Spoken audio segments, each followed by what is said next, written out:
हर खबर पर होगी आपकी पकड़। डाउनलोड कीजिए एबीपी लाइव ऐप। हम सीधे चलते हैं, हमारे सहयोगी रक्षित सिंह और मनोज वर्मा मौजूद हैं। सीधे मनोज का रुख कर लेते हैं। मनोज, ये जो खुलासा हो रहा है हमारे स्टिंग ऑपरेशन के जरिए, ये तो इस बात की ओर इशारा कर रहा है कि संदीप और लवकुश का उसमें रोल था। संदीप तो ठीक उसी घटनास्थल पर मौजूद था।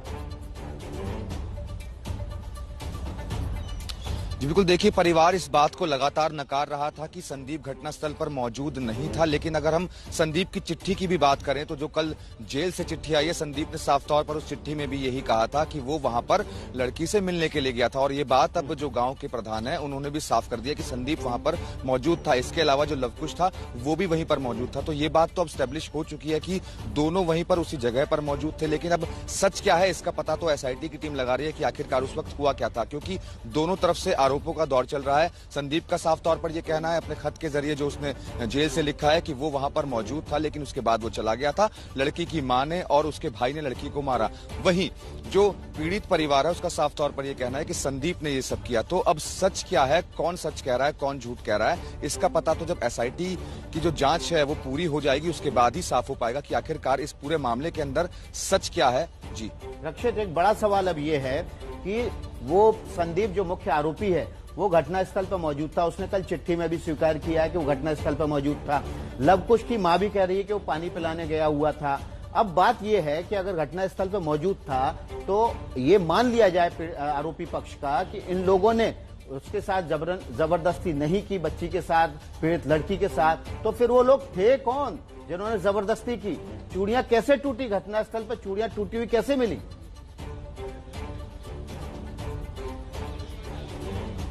देखिए विकास जी, सबसे पहले एक चीज साफ कर दूं कि जो घटनास्थल है और जो संदीप के घर की दूरी है वो तकरीबन 100 से 150 मीटर की दूरी होगी।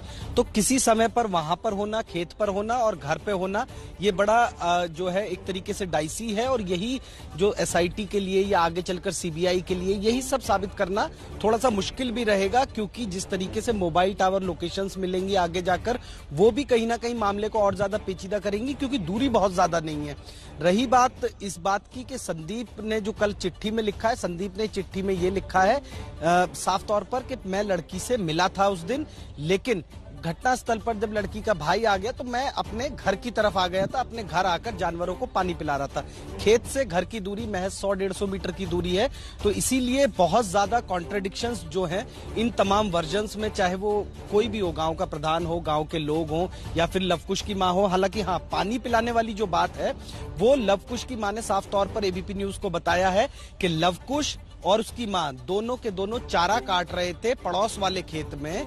और इसीलिए लवकुश की मां ये दावा कर रही है कि मेरा बेटा मेरे साथ में चारा काट रहा था, हम दोनों दराती से चारा काट रहे थे। उसके बाद में जब छोटू नाम का एक लड़का जो है वो उधर से आता है, उसने आकर उनको ये जानकारी दी कि इस तरीके से जो लड़की है और पीड़िता और उसकी मां, उनके साथ इस तरीके की कुछ घटना हुई है। तो मैं उनके घर वालों को, परिवार वालों को बुलाने जा रहा हूं। इसी दौरान बाद में जाकर फिर लवकुश की मां जो है, तमाम जब गांव के 2-3 लोग और आ गए, उनके साथ वहां पर पहुंची। ये बकौल लवकुश की मां है। और फिर उन्होंने अपने बेटे से, लवकुश से, वहीं पर सबके सामने ये कहा कि पास के खेत में पानी चल रहा है, तुम वहां से पॉलिथीन में पानी भर कर लाओ। तब लवकुश गया, पानी लेकर आया और लाकर पीड़िता की मां के हाथ में पानी दिया, जिसको फिर पीड़िता को पिलाया गया। जी रक्षित। मनोज, सबसे बड़ा सवाल यही है, हमारे खुफिया कैमरे में जो तस्वीरें कैद हुई है उसमें पीड़िता का मेडिकल करने वाली जो डॉक्टर है वो साफ तौर पर कह रही है कि पीड़िता के साथ मैं अन्याय नहीं होने दूंगी। क्या मतलब है इसका? क्या वो बॉडी लैंग्वेज साफ तौर पर बता रही है कि पीड़िता के साथ कुछ तो गलत जरूर हुआ है?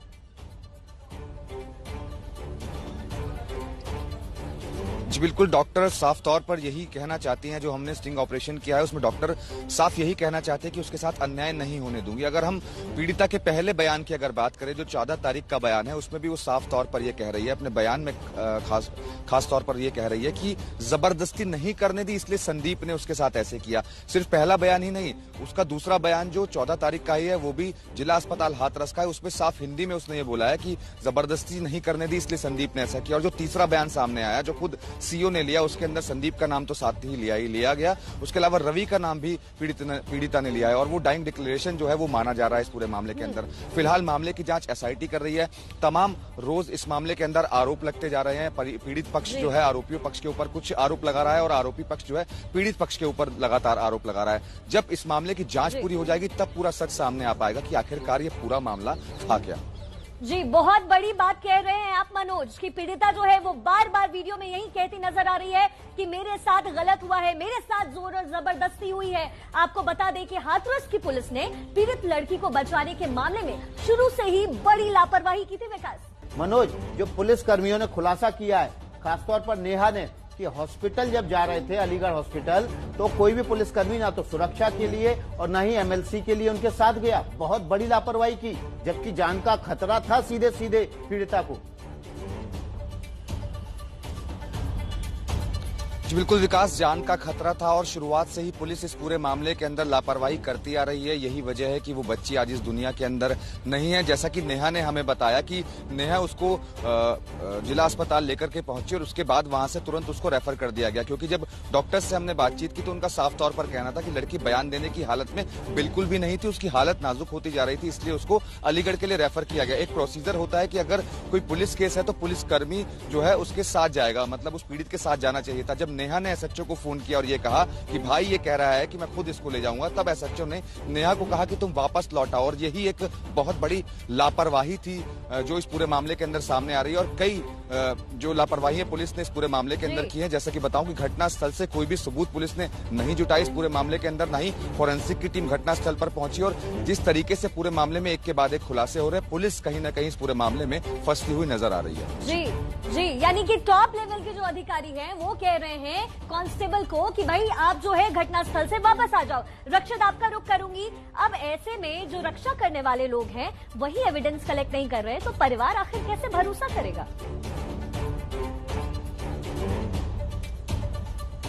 जाहिर सी बात है, और यहाँ पर तमाम वो पहलू हैं जैसा कि अभी अभी हमारे सहयोगी मनोज ने भी बताया कि जब हाथरस से हायर सेंटर यानी कि अलीगढ़ रेफर किया जाता है उस दौरान कोई भी पुलिसकर्मी नहीं था। लेकिन आप सिर्फ ये जहन में सोचकर देखिए कि अगर उस समय पर वही हेड कांस्टेबल नेहा हाथरस से एम्बुलेंस में अलीगढ़ तक उसके साथ जाती तो शायद पीड़िता ने जितनी बातें बतानी चाह रही थी आगे जाकर, शायद उसमें से बहुत सारी ऐसी बातें थी जो पुलिस को मालूम चल जाती। नेहा वहां पर रिकॉर्डिंग कर सकती थी पूरे रास्ते भर, और हो सकता है कि पीड़िता एक महिला होने के नाते अपने मन की, अपने दिल की जो तमाम बातें हैं, जो दर्द है, वो सारा बयां कर सकती थी। बिल्कुल, तो इसीलिए आपको यहाँ पर रोकूंगा। एक बड़ा सवाल है जो मनोज से बनता है। मनोज, अगर पुलिस की हम बात ये मान लें, जो पुलिस लगातार कह रही है कि ऑनर किलिंग का मामला है, तो ऑनर किलिंग का मामला भाई और मां पर आरोप लग रहे हैं कि उन्होंने उसका गला दबाया, तो ऐसी सूरत में जब भाई से और मां से खतरा था,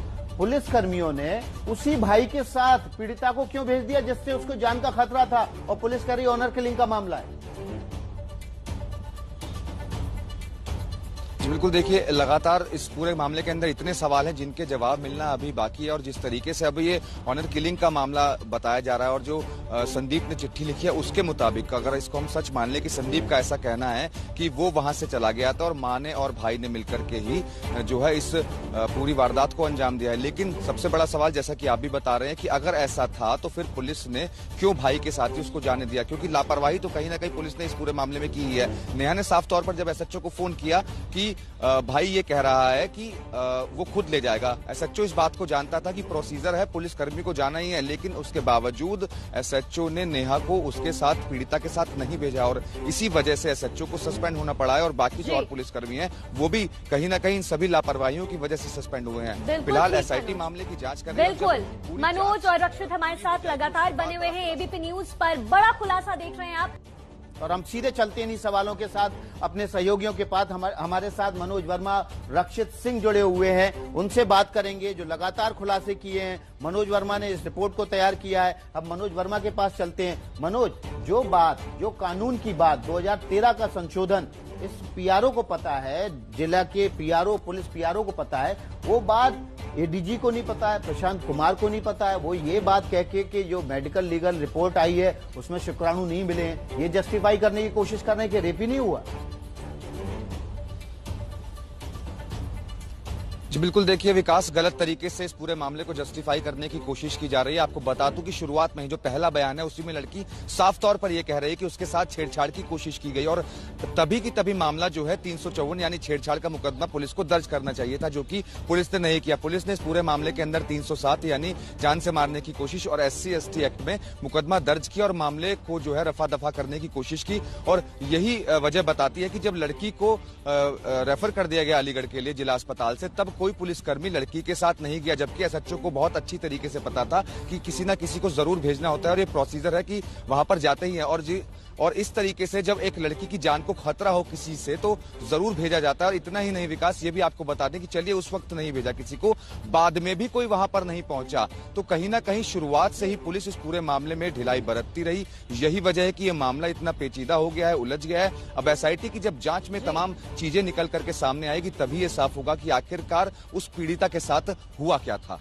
जी मनोज, बहुत फैक्चुअल बात कर रहे हैं आप कि पुलिस पहले नहीं गई तो बाद में तो जा सकती थी। अब ऐसे में सवाल क्या उठते हैं? सवाल ये कि आखिर जिम्मेदार किसको ठहराया जाए, पीड़िता के परिवार को, आरोपी को या खुद पुलिस वालों को? बड़ी कवरेज ABP न्यूज पर लगातार जारी है। ऑपरेशन हाथरस, आप बने रहिए ABP न्यूज पर।